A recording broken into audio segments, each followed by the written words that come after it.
Assalamualaikum warahmatullahi wabarakatuh. Kami dari kelompok 5 akan mempresentasikan perkembangan IPTEK di bidang pendidikan, perkembangan kurikulum pembelajaran. Saya Abdi Frihat. Saya Olivia. Saya Rini Sinta. Saya Salmani Darahma. Yang pertama adalah pengertian IPTEK. IPTEK adalah singkatan dari ilmu pengetahuan dan teknologi yang mempelajari perkembangan teknologi berdasarkan ilmu pengetahuan. Ilmu pengetahuan dan teknologi berjalan beriringan untuk membangun sebuah kemajuan dalam perkembangan global. Dan yang kedua yaitu kurikulum. Kurikulum merupakan salah satu komponen yang ada dalam sistem pendidikan, di mana kurikulum akan memberikan arah dan menjadi pedoman dalam pelaksanaan proses pendidikan. Tanpa adanya kurikulum, proses pendidikan tidak akan berjalan terarah dengan baik. Karena yang menentukan aktivitas proses pendidikan berupa kegiatan, pembelajaran, semuanya ditentukan oleh kurikulum. Tentu dengan sejumlah adaptasi dan variasi. Dan yang ketiga yaitu keterkaitan IPTEK dengan perkembangan kurikulum pembelajaran. Kurikulum alat untuk mencapai pendidikan yang dinamis. Hal ini berarti kurikulum harus terus dikembangkan dan disempurnakan agar sesuai dengan perkembangan ilmu, pengetahuan, dan teknologi atau IPTEK. Perkembangan kurikulum harus didasarkan pada landasan serta prinsip-prinsip pengembangan yang berlaku. Perkembangan kurikulum pendidikan di Indonesia dimulai pada masa Hindu-Buddha. Tepatnya pendidikan berada jauh hiruk-pikuk keramaian, letaknya di lereng gunung dan tengah hutan. Area itu disebut kedewaguruan, dipimpin seorang dewa guru. Di Majapahit, jumlah kedewaguruan meningkat sejak pemerintahan Hayam Wuruk dari tahun 1350 hingga 1389. Di kedewaguruan, para murid dapat belajar secara perorangan atau berkelompok. Mereka belajar bertahap dari tata upacara, filsafat, hingga ajaran inti tentang kehampaan yang terdapat dalam kitab tutur, buku keagamaan yang bersifat siwa. Selanjutnya berlanjut pada masa Islam. Sistem pendidikan dimulai pada zaman Kerajaan Samudra Pasai. Sistem pendidikan yang berlaku pada zaman Kerajaan Samudra Pasai adalah pendidikan informal berupa majelis taklim dan halakoh. Yang selanjutnya yaitu pada masa kolonial atau sebelum kemerdekaan. Pendidikan di Indonesia sudah mengalami banyak perubahan. Perjalanan pendidikan sebelum kemerdekaan terdiri dari beberapa tahap.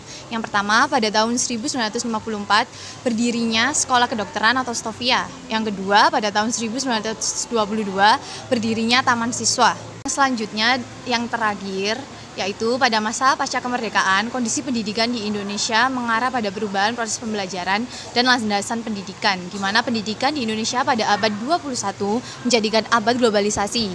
Sejak saat itu, semua kegiatan pembelajaran harus dilakukan sesuai dengan kurikulum yang telah ditetapkan oleh pemerintah Indonesia. Kurikulum di Indonesia mengalami banyak perubahan sebanyak 11 kali.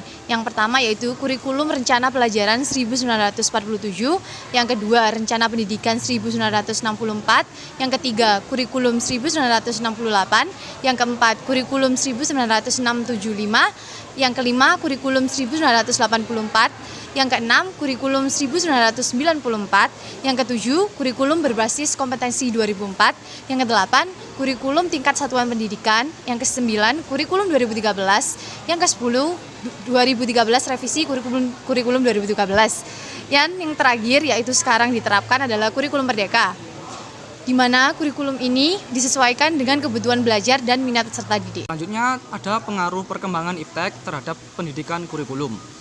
Pengaruh perkembangan IPTEK menyebabkan perkembangan pada masyarakat yang menuntun pemecahan masalah dengan pengetahuan dan keterampilan yang baru dikembangkan dalam pendidikan.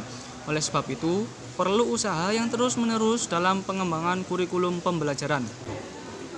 Yang selanjutnya adalah dampak positif dan negatif dari perkembangan IPTEK terhadap kurikulum. Sebagai berikut yang positif. Yang pertama adalah pemanfaatan IPTEK sebagai media pembelajaran jarak jauh yang memudahkan proses pembelajaran yang tidak bisa dilakukan secara tatap muka. 2.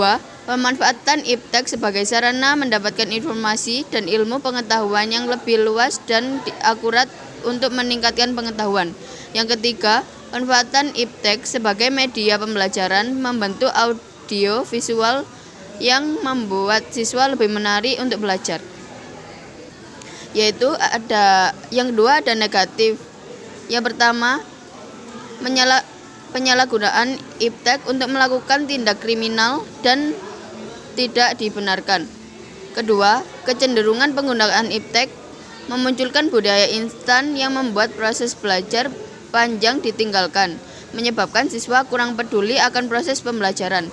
Yang ketiga, budaya asing tercipta karena luas iptek yang berbeda dari budaya Indonesia. Solusi dari dampak negatif tersebut adalah: 1. Kemendikbud membuat sistem pendidikan yang berorientasi pada pengembangan keterampilan siswa. Yang kedua, membuat kolaborasi antar sistem pembelajaran lama dengan sistem pembelajaran baru yang menggunakan teknologi. Yang ketiga, setiap sekolah wajib mengenalkan budaya lokal Indonesia agar tidak kalah saing dengan budaya asing. Sekian presentasi dari kelompok kami. Bila ada salah kata, mohon maaf. Terima kasih. Wassalamualaikum warahmatullahi wabarakatuh.